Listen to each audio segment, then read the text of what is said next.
تلك الأمثال نضربها للناس وما يعقلها إلا العالمون.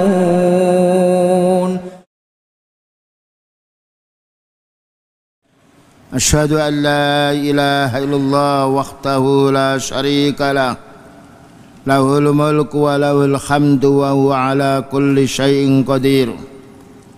وأشهد أن محمدا عبده ورسوله خاتم الأنبياء والمرسلين. قال الله تعالى: يا أيها الذين آمنوا اتقوا الله حق تقاته ولا تموتن إلا وأنتم مسلمون. يا أيها الناس اتقوا ربكم الذي خلقكم من نفس واحدة وخلق منها زوجها وبث منهما رجالا كثيرا ونساء واتقوا الله الذي تساءلون به والأرحام إن الله كان عليكم رقيبا. يا أيها الذين آمنوا اتقوا الله وقولوا قولا سديدا يصلح لكم أعمالكم ويغفر لكم ذنوبكم ومن يطع الله ورسوله فقد فاز فوزا عظيما. أما بعد فإن أصدق الحديث كتاب الله وخير الهدى هدى النبي صلى الله عليه وسلم وشر الأمور محدثاتها وكل محدثة بدعة وكل بدعة ضلالة وكل ضلالة في النار. Ma'asyiral ikhwah wal akhwat, kaum muslimin wal muslimat, bapak-bapak dan ibu-ibu yang dirahmati oleh Allah Ta'ala, kajian kita pada malam ini akan membahas masalah manhaj, prinsip-prinsip yang diketahui oleh kaum muslimin untuk diamalkan agar kita menjadi orang yang dimuliakan oleh Allah Ta'ala karena ilmu, karena amal. Pembahasan kita hari ini kembali kitab Al-Mukhtasar Al-Khasis fi Bayani Usuli Manhaji Ashabil Hadis, yaitu kita kembali halaman 257. Al-akhlaqu ma'al hayawan. Bagaimana kita bermuamalah, berakhlak dengan hayawan. Jadi kita akhlak dengan manusia, akhlak kita pada orang mukmin, akhlak kita kepada orang tua, akhlak kita terhadap anak, akhlak kita kepada tetangga, akhlak kita kepada orang kafir. Semuanya ini sudah ada peraturannya supaya kita menjadi orang yang dimuliakan oleh Allah dengan akhlak. Karena Allah Ta'ala mensifati Nabi Muhammad sallallahu alaihi wasallam, wa innaka la'ala khuluqin adzim. Sesungguhnya engkau Nabi adalah memiliki akhlak yang mulia. Bahkan juga beliau mengatakan, inna mabu'istu liutammima makarimal akhlak. Saya ini diutus oleh Allah Ta'ala agar manusia itu menjadi akhlaknya baik. Dan itu terbukti ketika beliau belum lahir. Masyarakat pada zaman jahiliyah, orang Arab saat itu bertempur satu sama lain, saling hina menghina, bunuh membunuh, caci mencaci. Maka dengan rahmat Allah Ta'ala, karena Allah Ta'ala belas kasihan pada hambanya, diturunkanlah seorang nabi, diutus seorang nabi untuk menyampaikan akhlak yang mulia, sehingga menjadi baiknya manusia, ya, yang asalnya bertengkar mereka menjadi ulfa, menjadi yaitu saling kasih sayang satu sama lainnya.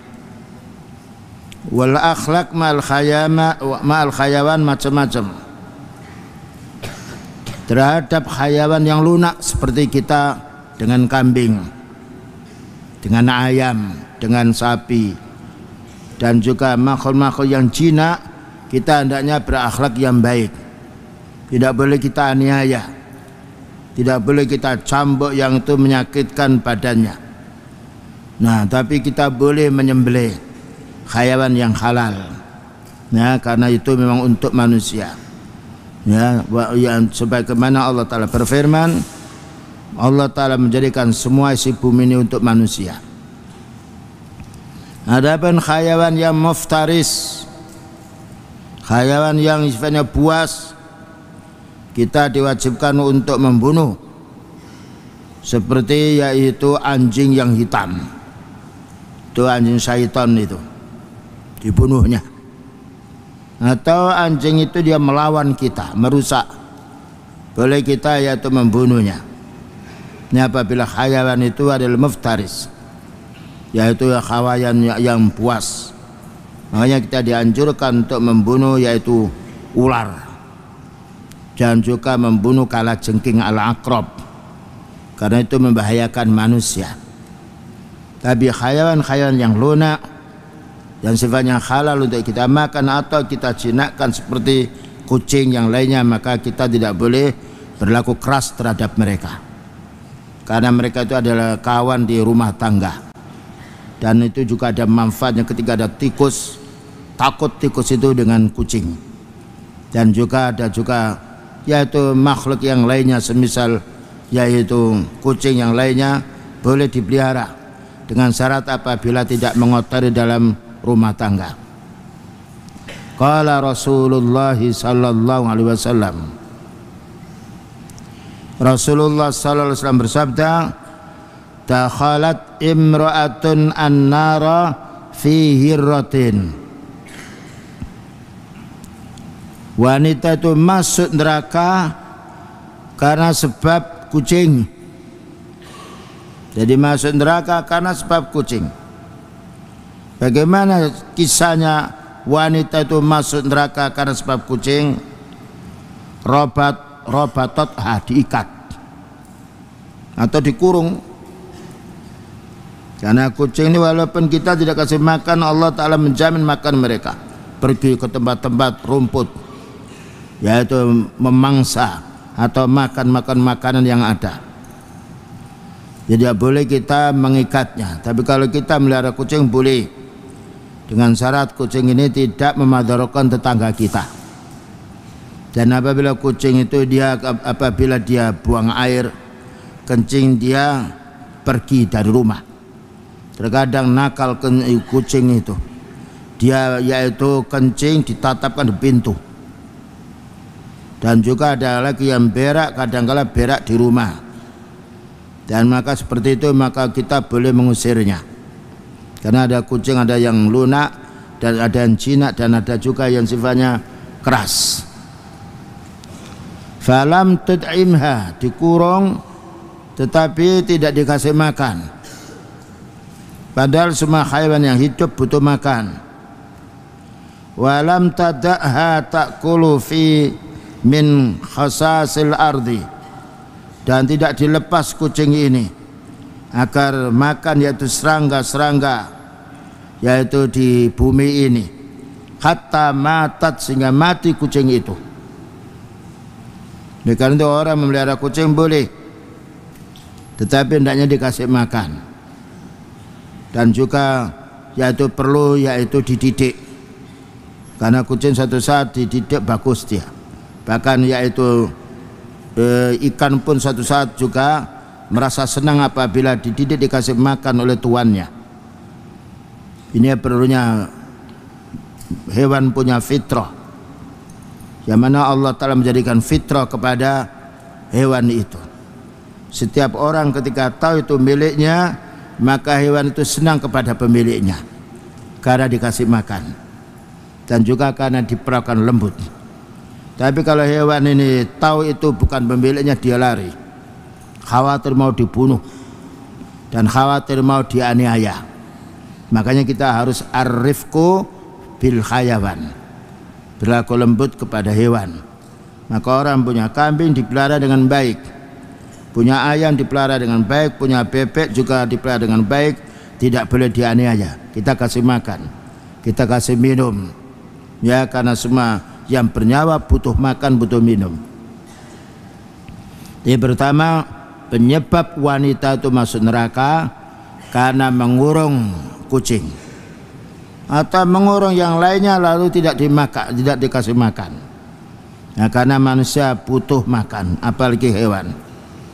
Selanjutnya, waqala Rasulullah sallallahu alaihi wasallam, bainama rajulun, tatkala ada salah seorang, di sini tidak disebutkan karena yaitu dari kalangan para sahabat, tidak menyebut nama, tidak mengapa. Yamshi bitariqin, maka orang laki-laki ini berjalan di suatu jalan.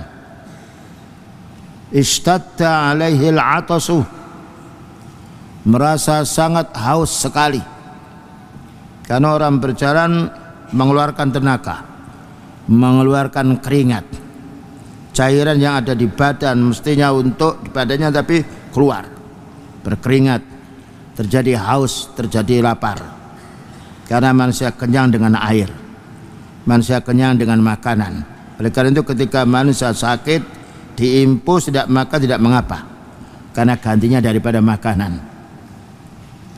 Fawajata bi'ran, maka orang laki-laki yang berjalan ini yang sangat haus ini menjumpai bi'ran, sumur.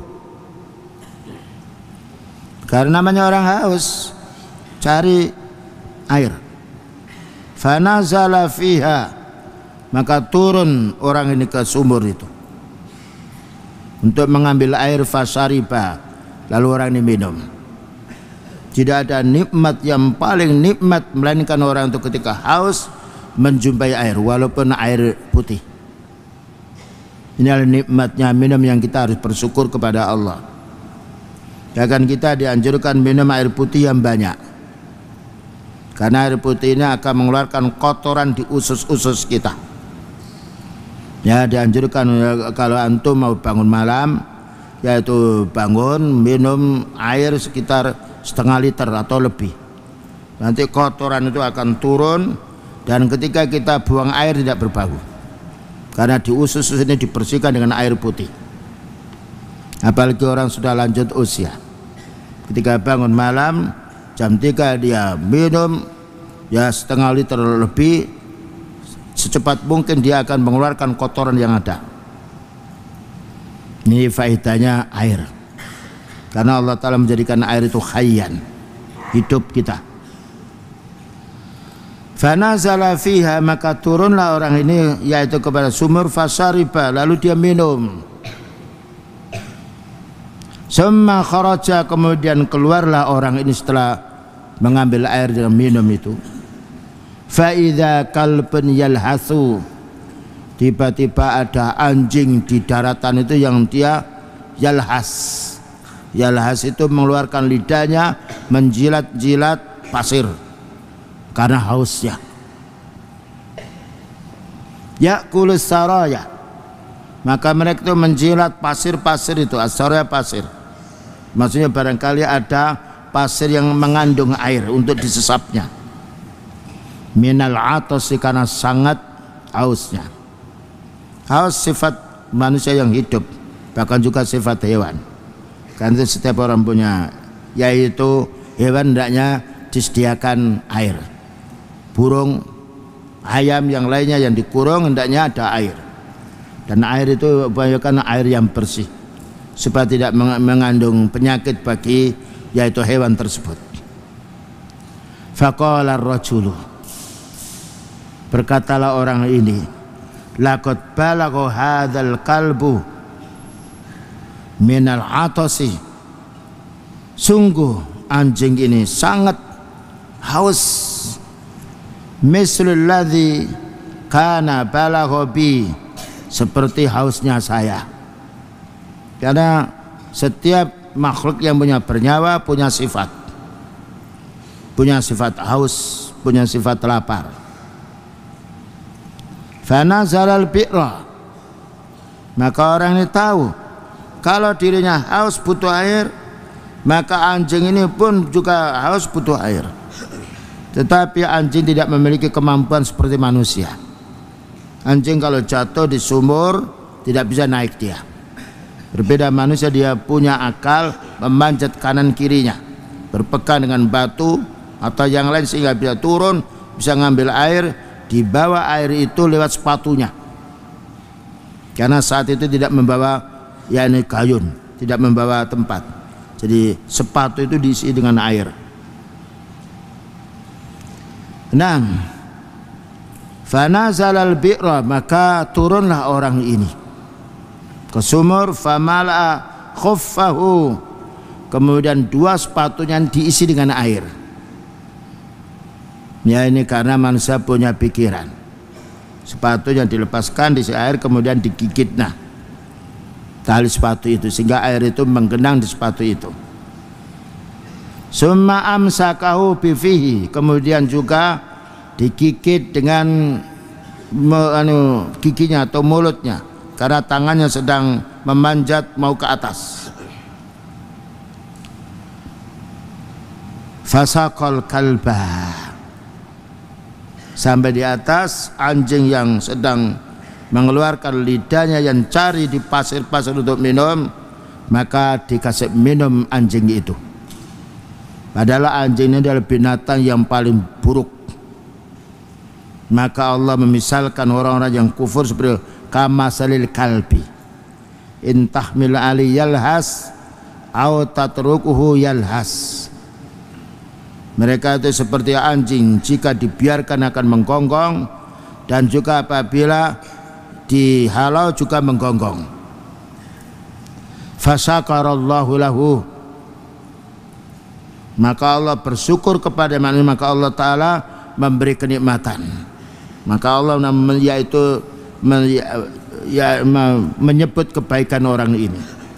Fasyakarallahu lahu faghafara lahu, maka diampuni dosa orang yang mencarikan minum anjing ini. Qalu, para sahabat mengatakan, ya Rasulullah, wahai Rasulullah SAW, wa inna lana fil bahaimi ajran, wahai Nabi, apakah kita kalau membantu binatang ternak ini, membantu makannya, ya membantu pula yaitu ketika dia sakit. Oleh karena ada dokter hewan, karena hewan juga sakit, membantu pula minumnya, atau juga membantu pula membersihkan badannya karena dia tidak bisa membersihkan sendiri, maka ini apakah mendapatkan pahala kita? Faqala na'am, ya, kamu akan mendapatkan pahala. Karena itu ya kan, kalau kita menjumpai hewan yang tidak bisa berjalan atau tidak punya makanan, atau mungkin kucing itu sedang lapar sekali, kita makan, kita kasih makan sedia, karena dia akan bersyukur kepada Allah, dan hewan itu akan mendoakan orang yang memberi makan, ya, walaupun kita tidak mengerti doa dia atau bicara dia. Faqala, jawab beliau, na'am, ya, fi kulli dzati kabidin, setiap makhluk yang bernyawa, rutbat, makhluk yang bernyawa, ajrun, kamu apabila membantu kamu akan mendapatkan pahala. Jadi kita membantu apabila ada orang, ada ayam yang dia lepas, tidak punya makanan atau yang lain, kita bantu. Demikian juga ada yaitu kambing atau semisalnya, atau mungkin marmut atau binatang-binatang yang halal yang dia mencari makan, kita jadikan makanan, karena yaitu Allah Ta'ala menjamin rezeki mereka. Membantu hayawan, bayangkan menjadi sebab dia masuk surga. Seorang wanita ini dibebaskan dari neraka karena sebab membantu kucing. Bagaimana membantu orang yang ahli ibadah? Tentu pahalanya lebih besar. Inilah Allah Ta'ala berfirman, wa ta'awanu 'alal birri wat taqwa, tolong menolonglah kamu dalam urusan kebaikan dan ketakwaan. Dalam satu hadis, wallahu fi aunil abdi ma kana al abdu fi auni akhi, maka Allah akan membantu seorang hamba apabila hamba itu mau membantu saudaranya, baik saudara ini yaitu sesama manusianya, atau membantu orang kafir yang karena mereka lapar, mungkin menjadi sebab karena orang muslim baik pada orang kafir, dia menjadi sebab yaitu masuknya Islam, bisa jadi. Selanjutnya, wa anis Saddad bin Aus radhiyallahu anhu, bersumber dari Saddad bin Aus, semoga Allah meridainya. Qala Rasulullah sallallahu alaihi wasallam, Rasulullah sallallahu alaihi wasallam bersabda, innallaha muhsinun yuhibbul ihsana. Sesungguhnya Allah itu Muhsin, itu nama Allah Muhsin. Makanya beliau mengatakan Abdul Muhsin. Nah, Muhsin maknanya Allah Ta'ala berbuat baik. Innallah, sesungguhnya Allah Muhsinun, berbuat baik, yuhibbul ihsana, mencintai orang berbuat baik. Tidak ada yaitu makhluk yang berbuat baik semisal baiknya Rasulullah sallallahu alaihi wasallam. Yang lebih daripada beliau adalah Allah Subhanahu wa taala. Karena innallaha thayyibun yuhibbut thayyibah. Allah taala itu yaitu baik, menghendaki orang yang berbuat baik. Innallaha muhsinun, sesungguhnya Allah taala berbuat baik, yuhibbul ihsana, mencintai hambanya berbuat baik. Berbuat baik ini secara umum, mungkin berbuat baik dengan lisan kita. Ketika ada orang bertanya kita menjawab. Mungkin berbuat baik dengan tangan kita. Ketika ada orang yang tidak bisa mengangkat barangnya, kita bantu mengangkatnya. Mungkin berbuat baik dengan menunjukkan jalan. Ketika orang itu tidak tahu, kita antarkan jalannya. Ketika tidak tahu rumah seorang, kita antarkan. Upayakan kita menjadi orang yang baik, yang bermanfaat kepada manusia.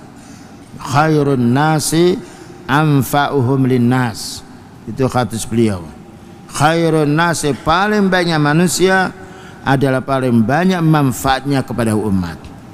Makanya kita al-ikhwah, perlunya kita mencari ilmu bagaimana bermanfaat untuk diri kita, bermanfaat untuk tetangga kita. Jadilah kita suri tauladan yang baik.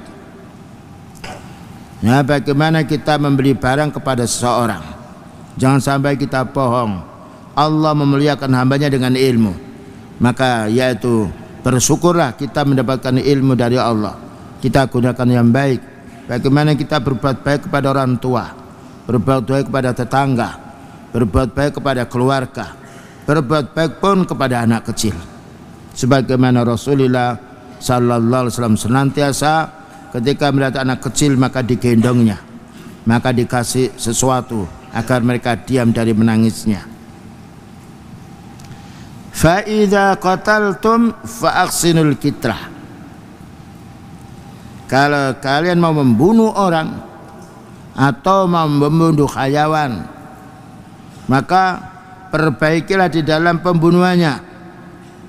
Ya, makanya ketika pemerintahan Saudi mau memenggal orang-orang yang membunuh orang, mau memenggal orang-orang yang berzina, ditutup kepalanya, ya supaya mereka tidak melihat, diambilkan parang yang besar sekali sabet putus. Dan bukan dianiaya, bukan dicabuti kukunya, berbeda dengan orang kafir. Dan kita tidak boleh menghukum manusia dengan api, tidak boleh menghukum manusia dengan api, tidak boleh manusia dibakar, tetapi hendaknya dibunuh. Ya, yaitu ketika orang itu membunuh, dihukum ketika orang itu melakukan perbuatan jahat. Wa idza dzabhtum, dan apabila kamu sedang menyembelih hewan, fa ahsinudz dzibha atau fa ahsinudz dzibhata, boleh.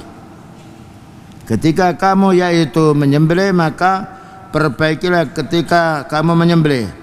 Caranya kita harus mengasah pisau itu dengan tajam sekali. Karena pisau yang tajam ketika kena yaitu tangan kita sakit tapi tidak lama. Silet yaitu terkadang kita yaitu tersentuh, terasa keluar darah, yaitu waktu keluar darah tidak sakit, tapi setelah itu sakit sedikit. Oleh karena itu orang menyembelih hewan, ayam, kambing, maka hendaknya fal yuhatti safrotahu, supaya diasah pula yaitu ujung-ujung pisaunya. Karena ini adalah termasuk bagian ihsan ilal hayawan. Wa idza dzabhtum fa ahsinu dzibha. Dan kalau kita menyembelih maka kita ambil bagian atas, urat atas. Dicari saluran darah 2 urat tadi agar putus, dan putus pernafasan, putus pula pengaliran darah supaya cepat mati. Wal yuhitta ahadukum safratahu, dan hendaklah salah satu di antara kamu mengasah pisaunya dari pisau yang tajam yang dari baja. Pembuat pisau itu kalau di atasnya itu lunak, paling bawah dikasih baja dia. Nah, kalau baja itu kuat, dia pecah, tidak bisa bengkok. Tapi kalau besinya bengkok, kalau bajanya dia pecah karena saking tajamnya. Summa liyurikh dzabihatahu, kemudian rebahkanlah sesembelihan itu. Dan juga hendaknya kita tidak boleh lama-lama, tidak boleh memperlihatkan pisau ini kepada binatang yang mau kita sembelih, dan kita harus sembunyikan di belakang kita. Kemudian hendaknya cepat menyembelihnya, tidak lama, dan hendaknya orang yang ahli menyembelih. Inilah al-ihsan kepada hewan. Bagaimana kita ihsan kepada manusia, maka harus kepada manusia, karena manusia banyak manfaatnya, terutama kalau kita berbuat baik kepada mereka. Selanjutnya, al-akhlaqu ma'al jamaat, akhlak kita dengan benda padat yang tidak berakal, yang tidak bisa bicara, batu, atau juga yaitu tanah, atau juga bisa juga pohon. Bal tata'adda hadhil akhlaqu ilal jamaat, bahkan juga hal ini perlu kita praktekkan pula kepada akhlak kita kepada benda-benda yang padat, yang memecah, yaitu baja atau memecah batu. Ambilkan dari palu yang besar sekiranya mudah untuk pecah. Fahada Rasulullah sallallahu alaihi wasallam yaqulu an Jabal Uhudin. Jabal Uhud adalah benda yang mati, Gunung Uhud yang berada di kota Madinah, paling besarnya, paling panjangnya, paling tingginya gunung di Saudi Arabia. Fahada ar-Rasul sallallahu alaihi wasallam yaqulu, inilah Rasulullah sallallahu alaihi wasallam bersabda an Jabal Uhudin, berkata kepada gunung Uhud, Uhudun jabalun yuhibbuna wa nuhibbuhu. Gunung Uhud adalah gunung yang mencintai kami, kami pun juga mencintainya. Ini bicaranya beliau, tapi kita tidak boleh bicara kepada benda mati, dan ini kekhususan beliau. Uhudun jabalun yuhibbuna wa nuhibbuhu. Qala An-Nawawi rahimahullah ta'ala, syarahnya, ja'alallahu tamyizan yuhibbu bihi, maka Allah menjadikan keistimewaan yaitu gunung Uhud ini, yang mana Allah menyuruh nabinya agar mencintainya. Tetapi ini khusus untuk Jabal Uhud karena tidak ada keterangan yang lain. Wallahu a'lam bishawab. Selanjutnya, Al-Mabhasut Tasi, pembahasan yang nomor 9. Takdzirul muslimin, hendaknya waspada orang muslim ini, minal ahatis dha'ifa, dari hadis-hadis yang dhaif, yang lemah, yang diboyong oleh orang ahli bid'ah. Orang ahli bid'ah senang membawakan hadis yang lemah. Wal maudhu'ati, dan hadis dajjal, hadis pembohong, hadis yang dibuat-buat oleh orang ahli kitab atau orang tidak senang dengan Islam. Karena itu kita harus waspada ketika membaca hadis. Kita hendaknya menanya ketika mendengar sesuatu hadis yang aneh, kita menanya pada orang punya ilmu, agar kita tidak begitu saja menukil. Tetapi kalau kita tahu hadis itu palsu, kita katakan palsu. Ya, seperti kewajiban menuntut ilmu dari sini, utlubul ilma minas sin, itu hadis palsu. Bagaimana menuntut ilmu dari Cina. Wal maudhu'ati, dan hadis-hadis yang didustakan oleh para perawi. Maudhu' itu hadis yang kadzab, yang banyak perawi yang kadzab. Wal munkarati, dan hadis mungkar. Hadis mungkar hadis yang dhaif yukhalifu man awsaqa minhu. Itu hadis mungkar, hadis yaitu yang lemah tapi bertentangan dengan hadis yang lebih kuat. Itu namanya hadis mungkar. Ada lagi hadis matruk yang harus kita tinggalkan. Ada hadis dajjal, itu pembohong, itu paling yaitu bahayanya. Karena itu ada urutan hadis yang lemah 6, yaitu macam hadis yang sahih juga 6 macam. Puncaknya adalah sahih li nafsihi atau sahih li ghairi dan seterusnya, termasuk hasan dan juga selanjutnya. Ta'riful hadis dhaif, makna hadis yang lemah.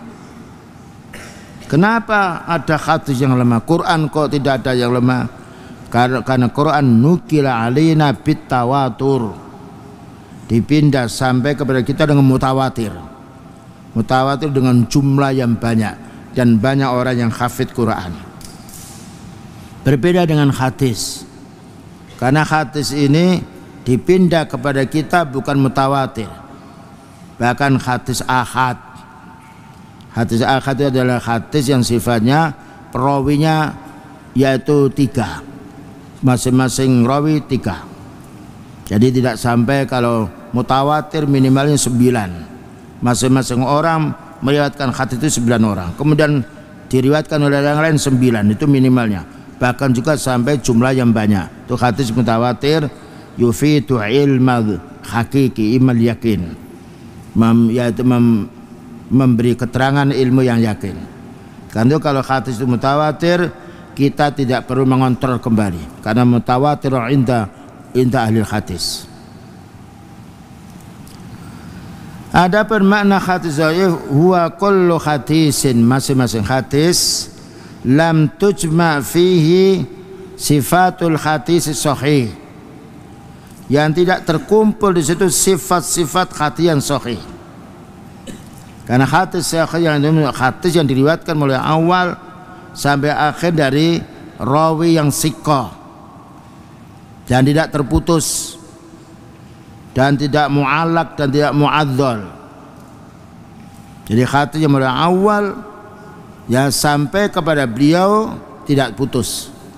Kemudian juga rawi-rawinya orang yang mu'attilin, orang-orang yang kuat hafalannya, itu dinamakan hadis yang sahih. Dan paling punya hadis sahih apabila at-talaqi haddatsana wa anba'ana wa akhbarana. Wala sifatul hadisil hasan, hadis sahih ini bukan tidak memiliki sifat hadis hasan, ini derajatnya lebih rendah daripada hadis yang sahih. Karena hasan yang kadangkala khaffadhabtuhu, kurang hafalannya. Kalau hadis yang sahih tamamu dhabtihi, yang sempurna hafalannya. Makanya perlu ahli hadis meneliti. Bahkan Imam Bukhari pernah diuji, yaitu oleh gurunya 1 tahun menghafalkan 1 hadis. Coba baca hadis yang kamu baca 1 tahun yang lalu. Kemudian Imam Bukhari menghafalnya. Inilah perlunya, yaitu orang-orang ketika mengambil hadis bukan sembarangan, tetapi kita harus merujuk paling bagusnya hadis, kesahihannya menurut ittifaq ulama adalah hadis Bukhari.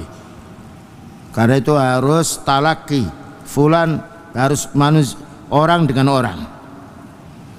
Yang nomor 2 adalah hadis yaitu Muslim. Hadis Muslim derajatnya di bawah dari hadis yaitu Bukhari, karena beliau punya yaitu ribuan hadis, tapi yang ditulis di dalam kitab Bukhari hanya 4.000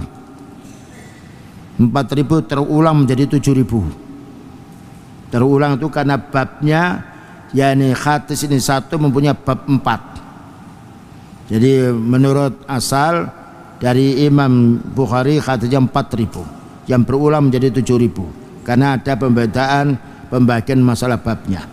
Selanjutnya, wa huwa anwa'un katsirun. Macam hadis sahih banyak sekali. Ada sahih li nafsihi, sahih li ghairihi, hasan bi dzatihi, wa hasan li ghairihi. Hasan li ghairihi maknanya hadis yang dhaif tetapi belum, yang dhaifnya lemah, mempunyai jumlah yang banyak, ada kesamaan, diangkatnya menjadi hasan li ghairihi, ini baik karena sebab dukungan yang lain. Dan silakan antum untuk kembali kepada mustalahatul hadis, itu dibahas di sana. Wa huwa anwa'un katsirun, dan ini adalah banyak sekali sebagaimana dijelaskan oleh yaitu al-Imam al-Iraqi ila isnan wa arba'ina, 40 yaitu 2, wa Ibnu Habban ila tis'atin wa arba'ina, yaitu 49. Wa balagha biha ghairuhuma ila salasin wa sittina nau'an, bahkan ada yang membagi sampai yaitu 63 susunan hadis-hadis dari hadis macamnya hadis. Yumkinu khasruha fi salasati anwa, mungkin kita akan meringkasnya ada 3 macam. Pertama, an-nau'ul awal al-maudhu', hadis yang dibuat-buat dari orang Yahudi, orang-orang Nasrani, yaitu hadis palsu. Ini paling rendahnya hadis dan derajat yang paling ditolak oleh ulama sunnah. Wa huwa asyarru anwa'id dhaif, ini paling jeleknya macam-macam dhaif. Dhaif itu ada 6 macam, paling bawahnya, paling parahnya adalah maudhu', yaitu dajjal, dikatakan dajjal. Ini hadisnya pembuatnya para pembohong-pembohong. Wa huwa makila, ada mengatakan fi isnati kadzdzab, di sanad itu maknanya perawi hadis. Silsilah al-musilah ilal matan, yaitu silsilah sanad al-musil ilal matan, itu dinamakan sanad yang membawakan hadis. Dan masing-masing ini diteliti oleh ulama sunnah. Terkadang awalnya baik, di tengahnya hadisnya mutalas, hadisnya yaitu mungkar, hadisnya la ba'sa bi, orangnya tidak kuat hafalannya. Ini perlunya kita mengembalikan hadis sahih, dan sekarang alhamdulillah al-Imam yaitu Albani menulis hadis sahih, dan juga dikumpulkan hadis dhaif, dikumpulkan pula hadis al-maudhu'. Itulah jeripayanya, yaitu manfaatnya para ulama dahulu yang menekuni untuk menjaga yaitu kalamullah dan juga kalam Rasulullah sallallahu alaihi wasallam. 6. Wadha itu maknanya dibuat-buat oleh orang, dari kata maudhu'ah. Jadi ada orang membuat hadis yaitu palsu. Nah, hadis palsu banyak sekali, makanya ditulisin hadis du'afa, hadis sahih, hadis hasan. Itulah kebaikan para ulama sunnah, supaya kita bisa membedakan antara hadis yang dhaif yang ditulis oleh para ulama, Ibnu Hibban dan juga yang lainnya, dan juga ada kumpulan hadis as-sahih, dan juga ada juga jami'us sahih. Jami'us sahih seperti Imam Bukhari, Muslim mengumpulkan hadis-hadis yang sahih saja. Ada yang hadis sahih campur dhaif seperti Sunan Abi Dawud, Tirmidzi, Nasai, tapi dijelaskan kedhaifannya. Ini ulama-ulama dahulu begitu kepentingannya di dalam menukil hadis Rasulullah sallallahu alaihi wasallam. An-nau'usani, yang nomor 2, di bawahnya maudhu', maka akhaffa minhu, yang lebih ringan. Jadi rawinya bukan pembohong-pembohong, bukan riwayat yang majhul, tetapi riwayat yang diketahui, tapi di situ ada kelemahan dalam hafalan. Ya, orang-orang dulu ketika menukil hadis, ketika menyampaikan hadis, didatang 1 bulan, 2 bulan, hafalkan hadis yang kamu dulu sampaikan kepada kita. Ketika hafal dinamakan orang itu siqah, kuat hafalannya. ketika tidak dihafalkan dinamakan dhaif. Orang yang lemah tidak boleh dijadikan sandaran. Naam, walakinnahu syadidud dha'fi, tetapi sangat lemahnya. Wa huwa ma qila fihi muttahamun, apabila ada ini fulan muttaham, maknanya muttaham ini maknanya diragukan hafalannya. Boleh juga dituduh kadzib, karena tidak hafal maka dia kadzib, dusta. Au mujma'un ala tarkihi, ini istilah ulumul hadis, ulama al-muhaddisin, ulamaul mu'attilin. Mu'attil mana ahli hadis. Au mujma'un ala tarki, maka ini hadis sepakat harus kita tinggalkan, sepakat dari kalangan ulama muhaddisin. Au halikun, orang ini mati, maknanya rusak, ini tidak boleh dipakai. Au laisa bisyai'in, ini semuanya rentetan istilah-istilah hadis yang dhaif yang harus kita fahami. Ini tidak ada apa-apanya hadis, laisa bisyai'in. Au dhaifun jiddan, atau sangat lemah sekali. Ini yang harus kita fahami, istilah-istilah yang disandarkan oleh para ulama sunnah untuk berpegang kepada hadis, supaya kita tidak sembarangan ketika kita memahami hadis.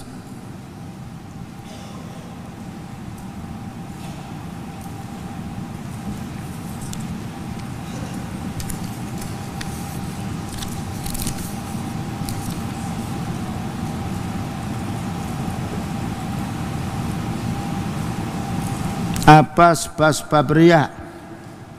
Siapa yang bisa menjawab ini? Riya itu ada dua macam. Riya fil ibadah.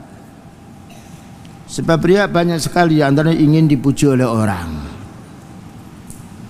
ingin mendapatkan sanjungan orang. Karena riya ini memperlihatkan amal ibadah, bukan memperlihatkan urusan dunia. Memperlihatkan amal ibadah untuk mendapatkan pujian manusia, itu namanya riya. Inna akhwafa ma akhafu alaikum min ummati asyirkul ashor ala wahiyar riya. Itu yang dikhawatir oleh beliau menimpa pada umatnya adalah syirik kecil, yaitu pamer, memperlihatkan amalnya.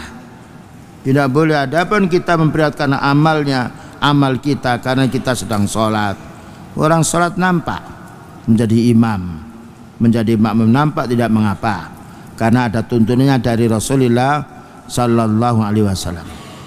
Sedangkan orang membaca Al-Quran macam-macam, maka Allah akan melihat hati kita.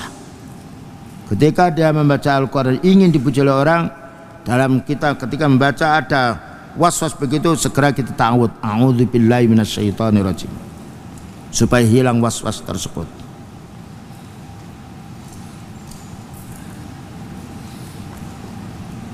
Bagaimana agar terhindar dari riya? Ya, amalan-amalan yang sifatnya kita dianjurkan untuk menyembunyikan, kita sembunyikan. Seperti kita sholat tahajud, sholat sunnah. Ya, yang baik yaitu di rumahnya, ketika jauh dari rumah, atau kita safar, tidak mengapa kita tidak sholat sunnah, karena ada khususan rukhsah dari Rasulullah Sallallahu Alaihi Wasallam. Adapun sholat wajib kita di masjid, sholat sunnah upayakan kita kalau di ma'at mungkin dekat dengan masjid, kita sholat sunnah dulu di ma'at, kemudian kita masuk masjid kalau masih ada waktu tahiyatul masjid. Setelah itu kita sholat bersama imam. Wallahu a'lam. Apakah boleh memperjualbelikan kucing? Tidak boleh. Naha Rasulullah SAW an bai'is sanur, itu hadisnya, sanur kucing. Maka dia melarang jual beli kucing, sanur kucing. Jadi tidak boleh. Adapun dikasihkan boleh, jual beli tidak diperkenankan, karena itu binatang yang tidak boleh dimakan.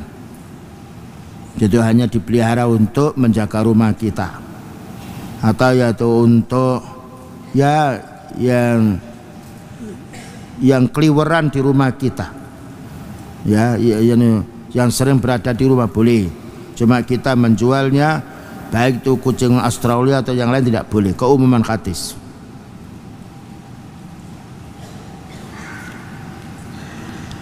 Hal yajuzu liqatlin namli, bolehkah kita membunuh semut? Menurut asal tidak boleh. Tapi kalau semut itu menggigit kita, al jaza minal amal, digigit kita bunuh karena menggigit. Makanya kalau ada semut hitam yang jalan banyak, ya kita singkirkan. Tapi kalau ada semut yang sifatnya ada besar yang kelangkrang atau yang kecil menggigit merah, boleh dibunuh karena dia menzalimi kita bunuh. Tetapi kita tidak boleh semut yang banyak lalu kita kasih air panas mati semuanya, tidak boleh. Yang menggigit kita bunuh, yang tidak biarkan dia berjalan. Bisa tapi idza ila nas, apabila dia mengganggu manusia boleh. Jadi anak-anak kita sholat digigit semut kuat sekali, maka kita bunuh, tidak mengapa, karena dia menzalimi kita, kita bunuh si dia. Wallahu a'lam bishawab. Wa sallallahu ala nabiyyina Muhammadin wa ala alihi washabihi wasallam. Subhanakallahumma bihamdika asyhadu an la ilaha illa anta astaghfiruka wa atubu ilaik. Walhamdulillahirabbil alamin. Wassalamualaikum warahmatullahi wabarakatuh. Al Furqon TV, saluran pendidikan, dakwah, dan inspirasi Islam.